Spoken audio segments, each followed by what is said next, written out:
സംസ്ഥാന ബജറ്റിൽ 79.9 കോടി രൂപ അനുവദിച്ചതായി സേവ്യർ ചിറ്റലപ്പള്ളി MLA അറിയിച്ചു. ജനുവരി 29-ന് മുൻ ധനകാര്യമന്ത്രി KN ബാലഗോപാൽ അവതരിപ്പിച്ച ബജറ്റിൽ 94.62 കോടി രൂപ അനുവദിച്ചിരുന്നു. ഇതുമായി താരതമ്യപ്പെടുത്തുമ്പോൾ പുതിയ സംസ്ഥാന ബജറ്റിൽ വടക്കാഞ്ചേരി മണ്ഡലത്തിന് 15.5 കോടി രൂപയുടെ കുറവാണ് കാണുന്നത്. MLA നിർദ്ദേശിച്ച മണ്ഡലത്തിലെ 36 പദ്ധതികളിൽ നിന്നും 12 പദ്ധതികൾക്കായി അനുവദിച്ച 12 കോടി രൂപ പുതുക്കിയ ബജറ്റിലും നിലനിർത്തിയിട്ടുണ്ട്. ഗവൺമെന്റ് മെഡിക്കൽ കോളേജിന് 13.24 കോടി രൂപയാണ് അനുവദിച്ചിട്ടുള്ളത്. ഗവൺമെന്റ് നഴ്സിംഗ് കോളേജിന് 4.29 കോടി രൂപയാണ് അനുവദിച്ചിട്ടുള്ളത്.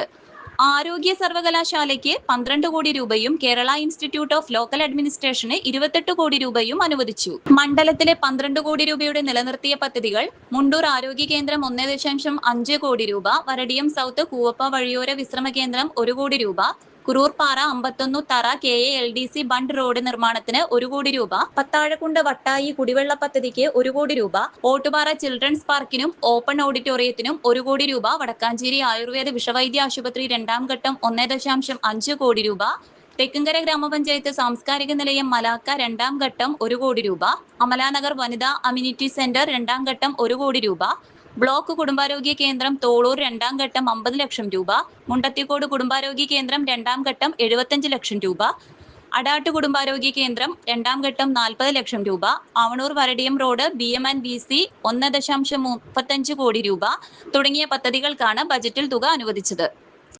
ചുരുങ്ങിയ ചെലവിൽ വീട്ടുമുറ്റത്തൊരു വിളക്ക്.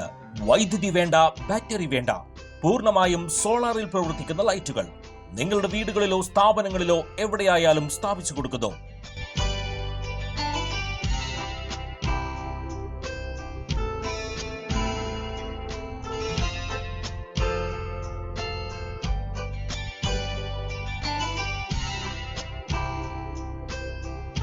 ഹാർഡോട്ട് സോളാർ ലൈറ്റ്സ്. കൂടുതൽ വിവരങ്ങൾക്ക് വിളിക്കേണ്ട നമ്പർ 9447132148.